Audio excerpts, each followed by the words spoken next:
Hi guys, this is Praful and you are watching Miracle GS YouTube channel. इस video में हम political science का एक इम्पोर्टेंट चैप्टर कॉन्स्टिट्यूशन के ऊपर डिस्कशन करेंगे। देखेंगे कॉन्स्टिट्यूशन क्या है, what are different types of constitution, और डिस्कशन करेंगे certain fact relating to Indian constitution. Okay, so चलिए देखते हैं कॉन्स्टिट्यूशन क्या है।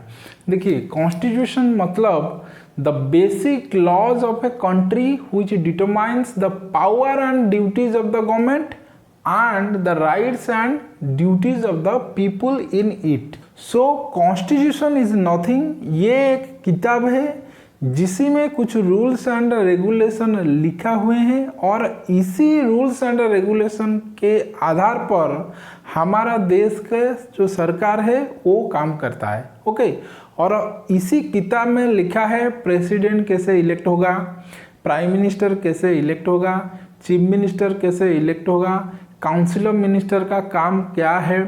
ओके, ये लोकसभा राज्यसभा कैसे फंक्शन करेगा, हाई कोर्ट सुप्रीम कोर्ट का ऑर्गेनाइजेशन स्ट्रक्चर फंक्शन, ये सब फिक्स है। ओके, और सिटीजन का जो राइट्स, फंडामेंटल राइट्स क्या है, ओके, सिटीजन का ड्यूटीज क्या है, ओके, हर चीज ए टू जेड लिखा है। ओके, कॉन्स्टिट्यूशन में कैसे एक गवर्नमेंट काम करेगा और सिटीजन का भी क्या क्या राइट्स होगा, क्या क्या ड्यूटीज होगा, हर चीज लिखा हुआ है इंडियन कॉन्स्टिट्यूशन में। देन देखिए टाइप्स ऑफ कॉन्स्टिट्यूशन। वर्ल्ड में जितने भी कंट्री है, हर देश का एक एक संविधान है, कॉन्स्टिट्यूशन है।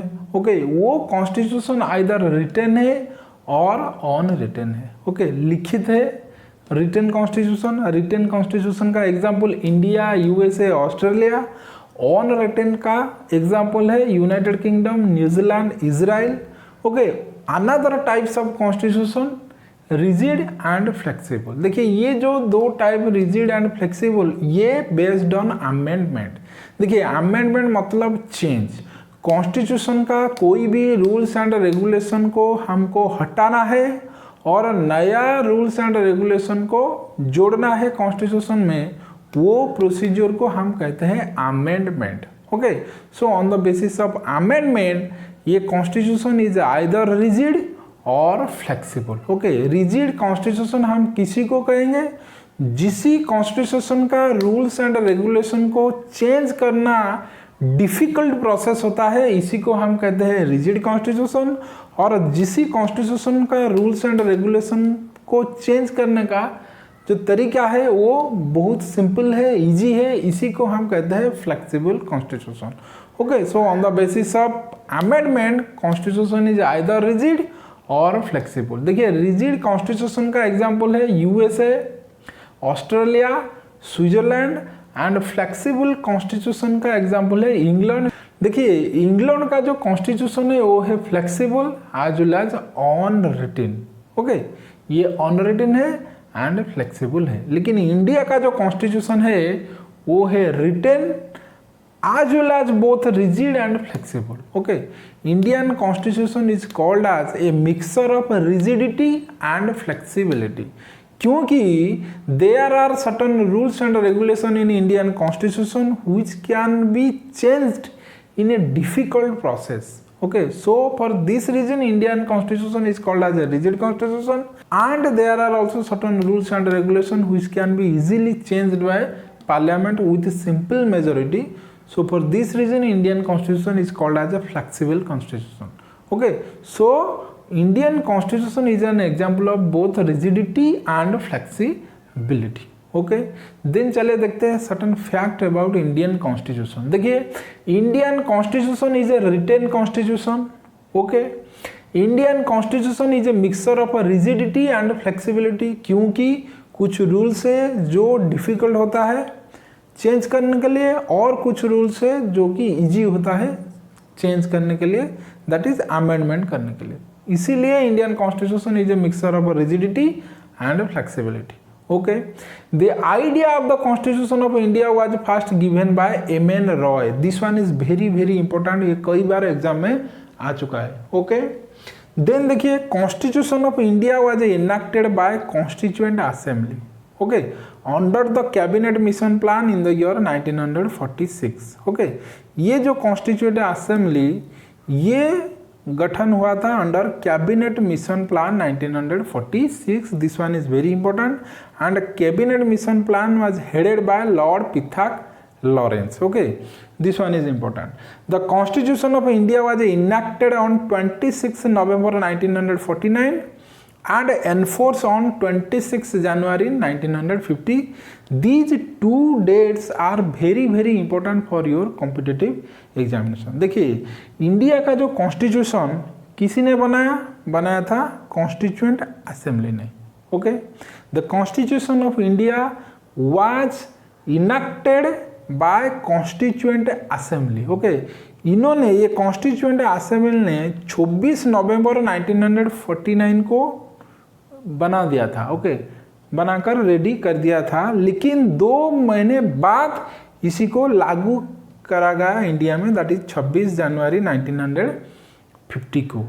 देखिए क्यों 2 महीने हमको क्यों रहना पड़ा, ये इसी को समझते हैं. देखिए दिसंबर 1929 में इंडियन नेशनल कांग्रेस का जो लाहौर सेक्शन हुआ था, इसी में पंडित जवाहरलाल नेहरू प्रेसिडेंट था और इसी लाहौर सेशन में 2 मुद्दे पर वोटिंग हुआ था. एक है डोमिनियन स्टेटस, अनदर है पूर्ण स्वराज. ओके, कब? इन द ईयर 1929 मंथ है दिसंबर. ओके, ये डोमिनियन स्टेटस मतलब नॉट कंप्लीट इंडिपेंडेंस. ओके, कुछ हद तक आपको इंडिपेंडेंस दिया जाएगा, लेकिन फिर भी ब्रिटिश गवर्नमेंट का इन्फ्लुएंस रहेगा इंडिया में.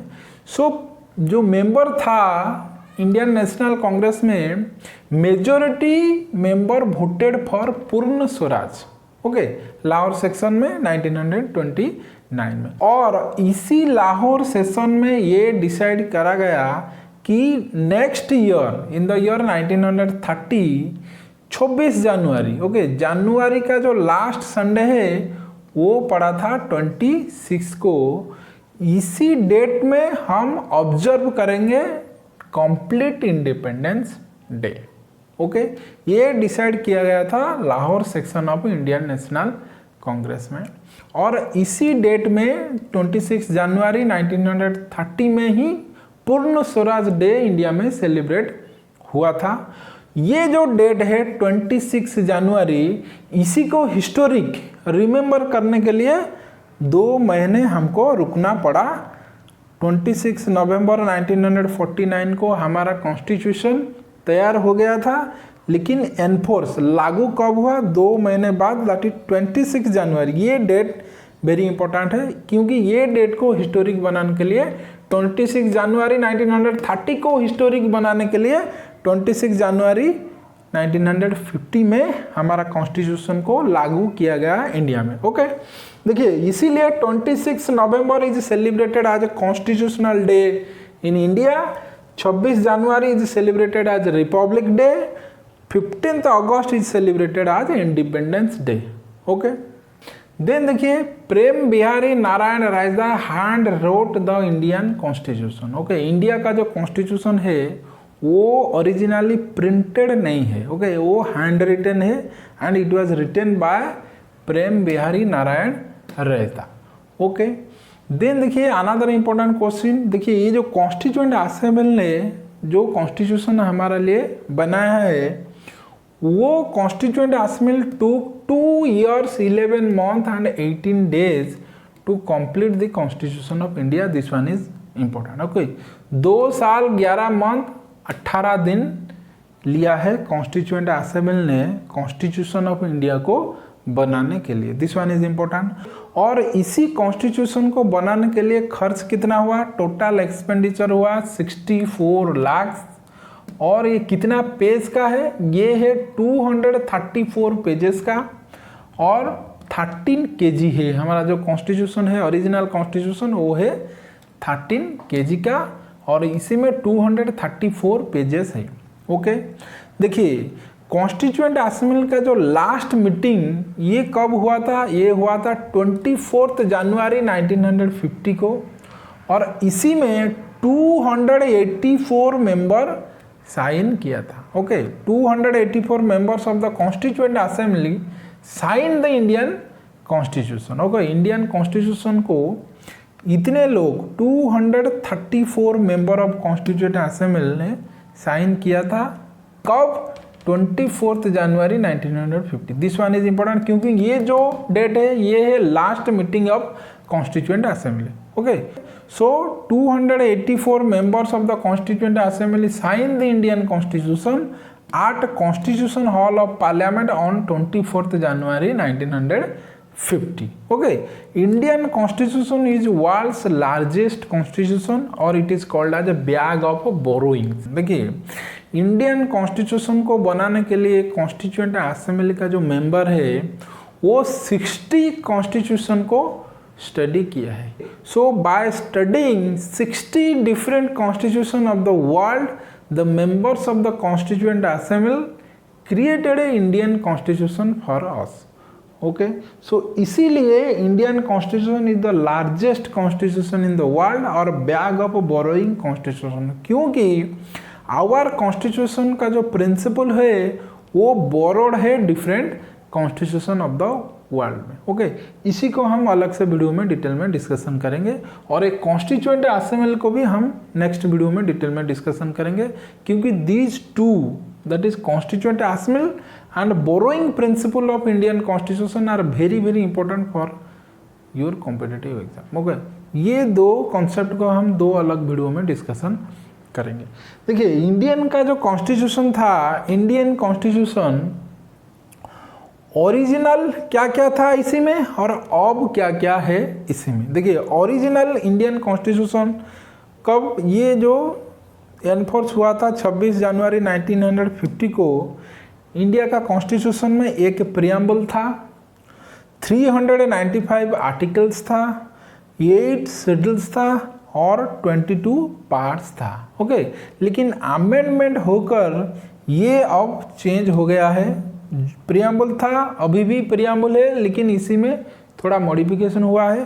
प्रियम्बल को हम अलग से वीडियो में डिटेल में डिस्कशन करेंगे, उसी में देखेंगे क्या क्या मॉडिफिकेशन हुआ है।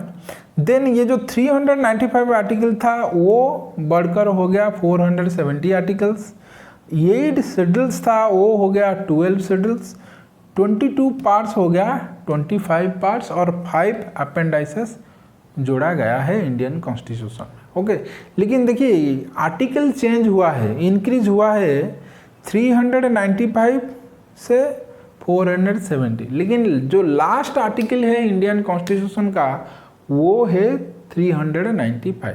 ओके, आर्टिकल चेंज हुआ है, इंक्रीज हुआ है, लेकिन बीच में इंक्रीज हुआ है ABC ऐसे करके जुड़ा हुआ है, लेकिन जो लास्ट आर्टिकल है Indian constitution this one is 395। तो open article and close article of Indian constitution are 1 and 395। Okay, जो लास्ट आर्टिकल है इंडियन कॉन्स्टिट्यूशन का वो है 395 नॉट 470, इसी को याद रखना। ओके, ये पार्ट शेड्यूल्स को हम डिटेल में अलग अलग वीडियो में देखेंगे। Okay, so this is something about constitution, types of constitution and some principle of Indian constitution. Okay, आज के लिए इतना ही, फिर मिलेंगे नए वीडियो में, तब तक के लिए टेक केयर, जय हिंद।